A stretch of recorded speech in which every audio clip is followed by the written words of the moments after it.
Magandang gabi po, Luzon, Visayas at Mindanao. Not guilty ang sagot ng grupo ni Pastor Apollo Kibuloy para sa mga kasong qualified human trafficking at sexual abuse. Iginiit nila yan sa hiwalay na pagbasa ng sakdal sa Pasig at Quezon City Regional Trial Courts. Sa isang kaso, dumanas umano ang complainant ng pamamalo ng 2x2. Masela naman ang isa pang kaso na pagtitibayin umano ng 10 testigo. Nakatutok si Joseph Moro.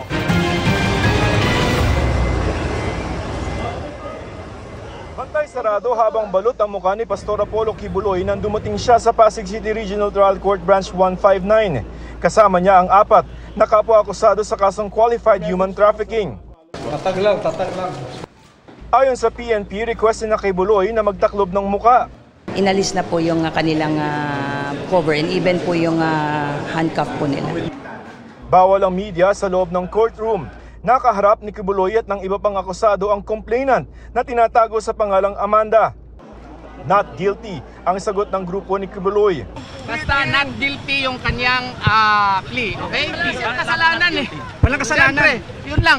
Base sa kasong nakasampa sa Pasig Court sa pagitan ng taong 2011 hanggang May 2016 sa Pasig City at Davao City ay nagsabuatan sina Kibuloy at iba pang mga akusado para i-recruit ang noy menor de edad na biktima para maging miyembro ng KOJC. At na maging miyembro na ay inutusan na mamalimos, magsulisit at magbenta ng mga tinapay at biskwit at mag-remit ng pinagbentahan sa KOJC. Nakaranas daw ng physical at mental abuse ang biktima kasama ang pagpalo ng 2x2 at bantang tatanggalan siya ng scholarship dahil sumusuway umano siya sa divine will. Halos 2 oras na nagtagal ang pagsasakdal kina Kibuloy pagkatapos ay ibinalik sila sa Camp Crame. October pa next year. Basta not guilty yung kanyang plea.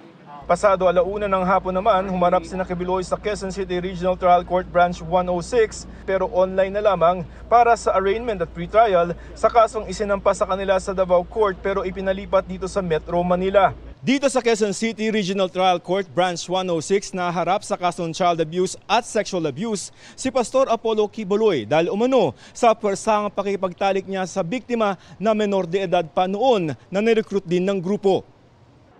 Dahil nasa family court ang kaso, bawal din ang media sa loob.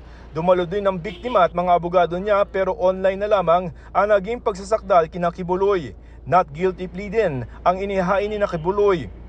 Sa Oktubre magsisimula ang mga pre-trial o paglalatag ng mga testigo at ebidensya ng parehong kampo. Ayon sa mapagkakatiwalaang source ng GMA Integrated News, nasa 10 mga testigo ang ihaharap ng kampo ng biktima laban kay Kibuloy. Pastor Apollo C. Kibuloy and the other accused pleaded not guilty. Thank you. Presenting counter witnesses? Ilan Of course. I cannot give you details. Para sa GMA Integrated News, Joseph Morong, nakatutok 24 oras.